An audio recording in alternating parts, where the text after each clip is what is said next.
Interview part 2, take 3. Mark? So we're back with Garrett Peck, author of a new book on DC's own beer history. Yeah, called Capital Beer, A Heady History of Brewing in Washington, D.C. Can you give us a broad overview of DC's history with booze? Yeah, it's funny, people think we've had this recent resurgence of craft brewing, essentially since 2011, but brewing, in fact, in the D.C. area actually goes all the way back to 1770. You know, we have a lengthy history of it, and including from when the Germans got here in the 1850s and gave us the gift of lager, which really was what put D.C. on the map, you know, to when Prohibition hit and shut all the breweries down, and then here we are with the recent revival. And I understand it was a big economic driver in the city.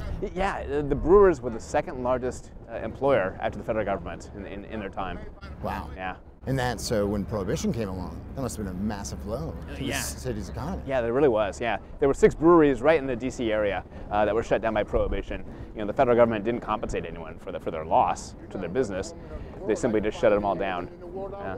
But now, so D.C., 6 breweries here, back before Prohibition, but then D.C. had Prohibition before the rest of the country. Yeah, it started here compared to national Prohibition, which started in 1920. Thanks to Congress declaring D.C. dry on November 1st, 1917, D.C. went dry before the rest of the country did by about 2 years. And Congress simply just declared D.C. dry. I understand this really hit the African-American population pretty hard over on U Street here. Yeah, and around the city in general. There were an estimated 900 porters, that is people who worked in bars to bring your drink and so on, to clean up and whatnot. So it was a major source of jobs for African Americans in the city. So once they shut down all the bars in the city, that meant you had nearly 1,000 porters alone suddenly who became unemployed. And on top of that, you had tons of African American workers at the different breweries and so on. So it was a major source of jobs. And I understand Prohibition made these things pretty popular nationwide. Exactly, yeah. You could slip them in your garter. If you have a garter there, Matt, you could slip it in. So DC had Prohibition first in the country, and the residents set a great example to the nation, right?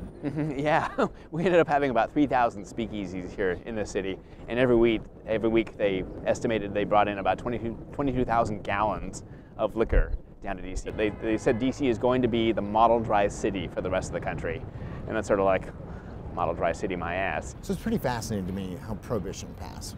For one, probably the greatest lobbying effort of all time, but you had President Woodrow Wilson, who's known for loving wine, who then signed this into law. He actually didn't have to sign anything into law. It was a constitutional amendment, and therefore Congress passed it, really got passed as a wartime measure. Remember, in 1917, we declared war against Germany, and the largest ethnic group in the country at the time were the German Americans, and they were also the brewers. So that essentially pushed that entire lobbying force out of the way, so the Anti-Saloon League could then propose the 18th Amendment. And it sailed through Congress. You know, everybody thought, yeah, we need to save grain for the troops, for the war effort, and so on. And it went on to the states and passed. It was ratified in only 13 months. You know, essentially this was just a wartime measure. So Prohibition came about because of war? And because of the World War I, yeah. Woodrow Wilson did veto the Prohibition Enforcement Act, which was known as the Volstead Act, and Congress overrode the veto the very, very next day. This came about, by the way, about 3 weeks after he had a massive stroke. And so we're not actually certain if Wilson himself vetoed the act, or was it his chief of staff, Joseph Tumulty. Thanks for coming out today. Next time we have you on, we definitely need to crack some craft brews. That sounds great, Matt. Cheers. Cheers.